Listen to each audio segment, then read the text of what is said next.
नमस्ते नमस्ते नमस्ते दोस्तों, इस वीडियो में बहुत दम है। इस वीडियो को अंत तक देखने के बाद अगर आप सोच कर विचार करेंगे तो हनुमान जी एक बंदर थे, ये गलतफहमी आपकी दूर हो जाएगी। दोस्तों, यह वीडियो हम उन लोगों के लिए बना रहे हैं जो मनुष्य हैं, जो बुद्धि और विवेक से विचार करते हैं, जो बात को समझने और सत्य को जानने की इच्छा रखते हैं, क्योंकि मनुष्य की पहचान उसकी सोच और चिंतन करने की शक्ति से होती है। जिनकी बुद्धि केवल मानने तक सीमित है, मनन और विचार तक नहीं पहुंचती, ऐसे पशु बुद्धि और जड़ बुद्धि वाले लोगों के लिए यह वीडियो बिल्कुल भी नहीं है। देखिए, आज हमारे समाज में बहुत से ऐसे लोग हैं जो किसी भी बात को गहराई से समझने और विचार करने का प्रयास नहीं करते हैं। ऐसे लोग अक्सर पाखंड और अंधविश्वास के चक्कर में भी फंस जाते हैं। वो हमारी ही कमजोरियां हैं। हमारे धर्मों में कुछ ऐसी कमियां और गलत धारणाएं आ गई हैं जिनको हम बिना सोचे विचारे बुद्धिहीनता की वजह से सच मान लिए और मानने लग गए।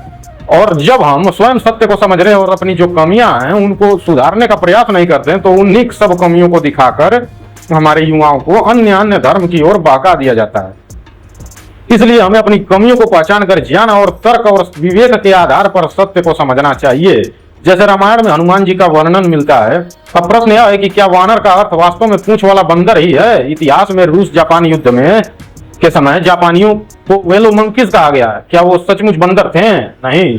इसी प्रकार रूसियों को रशियन बेयर और ब्रिटिशों को ब्रिटिश लायन तथा जॉन बुल कहा गया। क्या वे वास्तव में भालू, शेर या बैल थे? बिल्कुल नहीं। ये केवल उपाधियां थी। इसलिए वानर शब्द के अर्थ पर भी शांत मन से विचार करना चाहिए, क्योंकि रामायण में वानर शब्द का प्रयोग मिलता है। अब प्रश्न यह है कि इसका अर्थ क्या है। इस पर विभिन्न विद्वानों की अलग अलग व्याख्याएं हैं। जैसे आज भी कुछ समुदायों के नाम या उपाधियां उनके गुणों या पहचान के आधार पर प्रचलित है, वैसे ही प्राचीन ग्रंथों में भी कई शब्द प्रतीकात्मक या विशेष संदर्भ में प्रयुक्त हुए हो सकते हैं। इसलिए किसी भी निष्कर्ष पर पहुंचने से पहले मूल ग्रंथों का अध्ययन करना और विभिन्न व्याख्याओं पर विचार करना आवश्यक है। महर्षि वाल्मीकि वर्णन करते हैं रामायण में कि जब श्री राम और लक्ष्मण पहली बार सुग्रीव से मिलने गए, तब सुग्रीव ने अपने सेनापति को दूत के रूप में अर्थात हनुमान को भेजा। हनुमान से मिलकर श्री राम ने लक्ष्मण से कहा कि यह अत्यंत विद्वान हैं, चारों वेदों और साथ में व्याकरण का गहन ज्ञान रखते हैं। इस प्रसंग को पढ़कर एक प्रश्न उठता है, ऐसे वर्णन का अर्थ कैसे समझा जाए। इस विषय पर विभिन्न परंपराओं और विद्वानों ने अलग अलग व्याख्याएं प्रस्तुत की हैं। इसलिए मूल ग्रंथों का अध्ययन करके स्वयं विचार करना अधिक उचित है। अब एक बुद्धि आप लगाइए कि चारों वेदों का ज्ञाता, बुद्धिमान, पढ़ा लिखा क्या कोई बंदर हो सकता है? और उन्हीं बाली सुग्रीवादी की सेनाओं को बंदर तो बना दिया, और उनकी स्त्रियां वो हमारे जैसी मनुष्य महिलाएं। अरे एक महिला के पेट से बंदर पैदा होंगे? हम इतने बुद्धिहीन हो गए, हंसी के पात्र बना दिए गए। गणेश, महाबली, हनुमान को गणेश भगवान हाथी थे, उस पर भी वीडियो आएगी जल्दी। दोस्तों, जिस गणेश को ज्ञान, बुद्धि और विवेक का प्रतीक माना गया, उसी के साथ ऐसी कल्पनाएं जोड़ दी गई। एक पशु का, हाथी का, जिसके पास बुद्धि ही नहीं है, उसका सिर लगा दिया। और हम पूछ रहे हैं आज के लोग इन महापुरुषों के संदेश को छोड़कर केवल प्रतीकों में उलझ कर रह गए। और उसी तरह हनुमान जी जो आजीवन ब्रह्मचारी, अनुशासन, बल, सेवा और समर्पण के आदर्श थे, आज उनके मंदिरों में सिंदूर चढ़ाने और बाहरी कर्मकांड पर ज्यादा जोर दिया जाता है। सिंदूर लिपा जाता है, पोता जाता है, लेकिन जरा सोचिए, क्या उनकी सच्ची पूजा यही है? या फिर उनके जैसा चरित्र, संयम, पराक्रम और सेवा भाव अपने जीवन में लाना? दुर्भाग्य से हमने गुणों को छोड़ दिया और कर्मकांडों को ही धर्म समझ लिए। इसी अंधविश्वास और पाखंड ने हमारे परिवार, समाज और राष्ट्र को बहुत नुकसान पहुंचाया है। समाज का जितना नाश किया है, और आज भी हिंदुओं को जो धर्म परिवर्तन हो रहा है, उसके मूल में यह पाखंड, ये अंधविश्वास है। और हमें इस पाखंड और अंधविश्वास को इस युवा पीढ़ी से जड़ से मिटाना है। यदि हमने नई पीढ़ी का भविष्य बनाना है तो उसे अंधविश्वास नहीं बल्कि विवेक, सत्य और अच्छे चरित्र का मार्ग दिखाना होगा। हनुमान जी का सम्मान तभी सार्थक होगा जब हम उनके आदर्शों को अपने जीवन में उतारेंगे, उनके जैसे बनने का प्रयास करेंगे।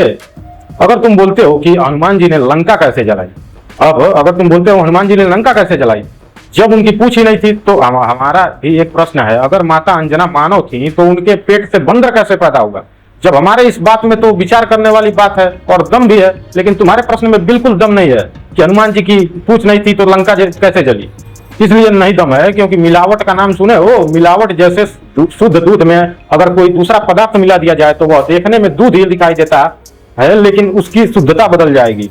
उसी प्रकार से रामायण और अन्य हमारे धर्म की पुस्तकों में भी बहुत बड़े पैमाने पर मिलावट करके हमारे सामने प्रस्तुत किया गया है, शुरू से ही। अब कई लोग कहेंगे शुरू से ही यह मान्यता चली आ रही है तो क्या झूठी है? हमने क्या बोला, शुरू से ही हमारे धर्म की पुस्तकों में मिलावट करके जो है हमारे सामने प्रस्तुत किया गया है। रामायण, मनुस्मृति, रामचरितमानस इत्यादि बहुत सारे पुस्तकों में मिलावट किया गया है। और ये जो अपने स्वार्थ की वजह से मिलावट करने वाले हैं, अपने ही हैं हरामखोर। दोस्तों, हमारा उद्देश्य किसी की भावनाओं को ठेस पहुंचाना नहीं, बल्कि आपको सोचने, प्रश्न करने और सत्य की खोज करने के लिए प्रेरित करना है। हमने अपने विचार और तर्क आपके सामने रख दिए हैं जो हम रखना चाहते थे। अब निर्णय आपका है। अपनी बुद्धि का प्रयोग कीजिए, स्वाध्याय कीजिए, पढ़िए और स्वयं सत्य की परीक्षा कीजिए। यदि आपको इस वीडियो में कोई भी तथ्य गलत लगता है तो उसका प्रमाण नीचे कमेंट में अवश्य लिखिए। प्रमाण सहित उल्लेख कीजिए क्यों गलत लगता है। यदि आपका तर्क और प्रमाण सही होगा तो हम उसे खुले मन से स्वीकार करेंगे और उस पर अवश्य विचार करेंगे।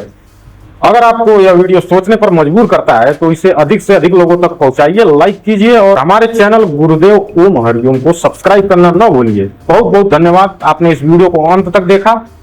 फिर मिलेंगे एक नए विषय पर, नए तर्क और नए प्रमाणों के साथ। तब तक के लिए नमस्ते, नमस्ते, नमस्ते। ओम।